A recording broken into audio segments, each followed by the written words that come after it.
Good evening and welcome to our 9 p.m. English News Edition. Coming up, promoting entrepreneurship for youth and women.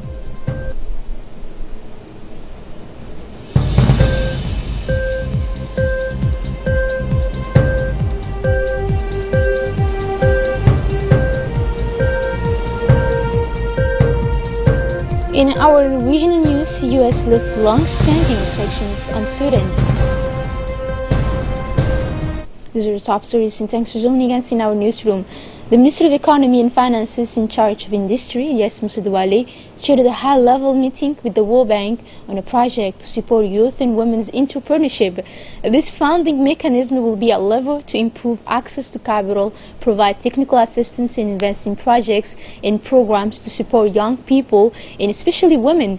The economic empowerment of women is a key factor in achieving the inclusive growth needed to end extreme poverty. In promoting youth and women's entrepreneurship will have a huge impact on the economic development of women in the country. This will help create more opportunities and stimulate economic growth. The aim of this meeting was to put the first steps on the various means in order to create a dynamic to encourage young people and women, also to promote investment opportunities with leaders of the private sector and large companies. The meeting was attended by representative of the World Bank, Mr. Atusek, the Secretary of State for Social Affairs, Mrs. Muna Osman Aden, the President of the Chamber of Commerce, the Director of the Economic Development Fund, and senior officials of sectors involved in the project Youth Entrepreneurship. This new project presents an opportunity to bring the public and private sector together to open new horizons to the entrepreneurial climate for young people and women. The Minister of Finance and Industry, Mr. Yasmin Sudwale, in his speech raised awareness of the private sector and stressed to all that it was time to embark on a credible and realistic entrepreneurial approach, and above all, a growth driver. The Minister of Finance, who addressed the private sector in a speech that is part of a result to the positive vision of the future, also recalled that young people must be the key players in the decisive changes in Djiboutian society. It takes more imagination and more planning to face the challenges that currently haunt them. The Secretary of State for Youth and Sports, Hassan Mohammed Kamil, traveled to the village of Sakalu in order to distribute a batch of footballs. The minister took the opportunity to visit the soccer field, but also the former primary school where he was teaching a moment in his past. It is clear that this visit was an opportunity for the Secretary of State to live to the nostalgia of a past childhood, listen to the grievances of the young people of the region, and assure them of his unfailing support to help them flourish and to develop the sport. The Gendarmerie football team won yesterday with a score of 7 at Tijara Football Stadium, the final of the Super Cup, against the Assas Djibouti Telecom as opposing team. The winning team achieved an unprecedented feat from the start to the end of the match. With this in mind, the Secretary of State for Youth and Sports and his peers from the Communication, Decentralization and Trade moved to Tijara in order to participate in this final of the Super Cup. The competitiveness of the field, the monstrous counter-matches of two teams, and above all, the burning desire to win makes this match unforgettable and marked forever in the history of Djibouti football. And lastly, the final of the Super Cup saw the participation of many personalities, including the Secretary of State for Youth and Sports, Hassan Mohammed Kamil, and his colleagues in the Communication, Decentralization and Commerce have moved toward Tijara. The first of the National Gendarmerie, at their head, Colonel Zakaria Hassan Aden, the Prefect of the region, Abdul Malik Mohammed Bonita, President of the Regional Council of Tijara, the Prefect of the region of Abuk as well. And at the end of the match, the officials proceeded as usual the trophy awards for the team of the Gendarmerie, who won the final of the Super Cup, the terrible score of 7-0. This is a real treat for football lovers, and this is what gives a good reason to believe that life is worth living. The President of the Regional Council of Tijara, in his intervention, did not hesitate to express a joy to have participated in this event, which in sport, as for Abuk, this event was an opportunity to see the level of Djibouti's football and to took the opportunity to congratulate the Gendarmerie for this beautiful victory. The Djiboutian Coast Guard's Commander Colonel Omar Bokore welcomed a delegation of the Japan International Cooperation Agency, also known as JICA, led by the JICA African Department Director General Mr. Kato Rishi, to visit the installations in the Djiboutian Coast Guard nautical equipment. Mr. Kato Rishi appreciated the commendable work of the Djiboutian Coast Guards in the remarkable results of its mission. Mr. Kato stressed that the Djiboutian Coast Guard is an important institution in the field of regional maritime security and safety. He also congratulated Colonel Omar Bokore, commander of the Djiboutian Coast Guard, for his honorable work carried out in a period of time and contributed his valuable professional experience so that the Djiboutian Coast Guard could be up to par the regional challenges. Mr. Kato welcomed the excellent relations and wished to see them develop further. Colonel Omar Bokore praised the invaluable support given to the Djiboutian Coast Guard in the field of search and rescue equipment and training in maritime safety and security. Also thanked JICA for its continuity support, and following the exchanges, Mr. Kato was able to take advantage of a visit at sea to see the coastal installations in their areas of operation of the Guard and Djiboutian. As well, since Wednesday in Malta, in the heart of the Mediterranean, and under the auspices of the European Union, holds the 4th conference under the theme of Our Ocean.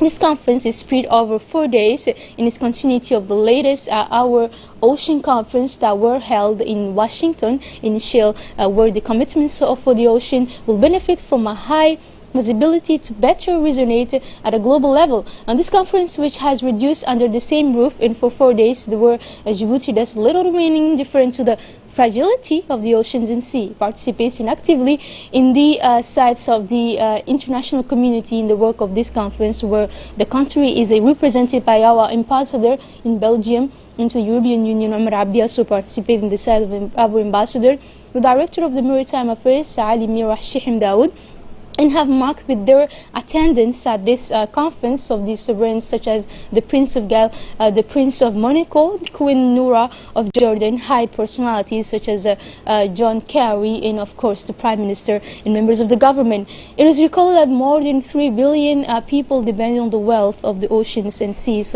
for their supplies. The Union for the Development and Culture, known as UDC, organized during September a graduation ceremony for the students of the Galamo School in the Dakhil region. A total of about 30 young children, composed of girls and boys, had been taught Afar during 1 year, and this kind of a teaching in Afar language organized for the 2nd time by the UDC in the village of Galamo, founded by our former colleague Haji Hassan Radio, very active in social activities, and had to strengthen the ability of Galamo students in reading and writing in their mother language. The teaching in the Afar language was ensured during a year by teacher Mr. Jilani, who thanked the association UDC, very involved in the promotion of the Afar language. He asked the students to capitalize on this training and made an appeal to the UDC to continue this kind of teaching. A strong delegation of the UDC, headed by its president Dr. Mohamed Hassan, and the various leaders including Amina Seko and Hasna, participated in the ceremony of graduation in the presence of an American NGO. The people who took their training thanked the UDC, which will be beneficial to them, and asked for the organization of similar training in the future. With the constant concern to extend and improve medical coverage in the most remote rural areas, a mobile team of the Al Sibih Regional Hospital visited Hindi and Alele respectively under the supervision of Dr. Suleiman. The objective of this trip is to reach these remote areas and provide curative and preventive care for the benefit of the population of far localities. Indeed, the mobile team, composed of nurses, pharmacists and laboratory staff, provided care to a large number of residents. More than 139 adults consultations and 78 children pediatric consultation, 31 children vaccinated, and 26 pregnant women attending prenatal consultation were able to benefit from basic health care from Al Sibih mobile team. The regional news now. The United States is on Friday expected to announce its decision on whether or not it will be fully lift economic sanctions against Sudan. In July, the Trump administration gave a deadline of October 12 to decide to remove the penalties and that been in place for 2 decades against the African nation. Lifting the sanctions will suspend a trade embargo and freeze government assets and remove financial restrictions that have hurt the Sudanese economy. More details with Saeed Mohammed. The United States lifted long-standing sanctions against Sudan on Friday, saying it had made progress fighting terrorism and easing humanitarian distress, and also secured Khartoum's commitment not to pursue arms deals with North Korea, in a move that completes a process begun by former President Barack Obama and which was opposed by human rights groups. President Donald Trump removed a sanctioned trade embargo and other penalties that had effectively cut Sudan off from much of the global financial system. The U.S. decision marked a major turnaround for the governments of President Omar Hassan al-Bashir, who once played host to Osama bin Laden and is wanted by the International Criminal Court on charge of orchestrating genocide in Darfur. The lifting of sanctions reflect a U.S. assessment that Sudan has made progress in meeting Washington demands, including cooperation on counterterrorism, working to resolve internal conflict, and allowing more humanitarian aid into Darfur and other rebellious borders areas, the official said. State Department spokeswoman Heather Neuer said the sanction relief was in recognition of Sudan's sustained positive action, but that more improvement was needed. And to end up tonight's edition, a prominent issue when researchers collected honey samples from around the world. They found that 3/4 of them had common type of pesticides suspected of playing a role in the decline of bees. Even honey from the islands, the paradise of Tahiti, had the chemical. More details with this following video. 3/4 of the honey produced around the world contain nerve agent pesticides that can harm bees and pose a potential health hazard to humans. Research suggests scientists who tested 198 honey samples from every continent except Antarctica discovered that 75% were laced with at least one of the neonicotinoids chemicals.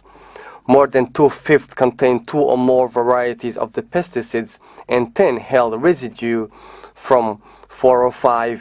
They are demanding a complete and permanent ban preventing any further use of neonicotinoids on harm crops in Europe. Sandra Bell, nature campaigner at the environmental group Friend of the Earth, called on Environment Secretary Michael Gove to back greater restriction on neonicotinoids and pledged to ban them from the UK post-Brexit.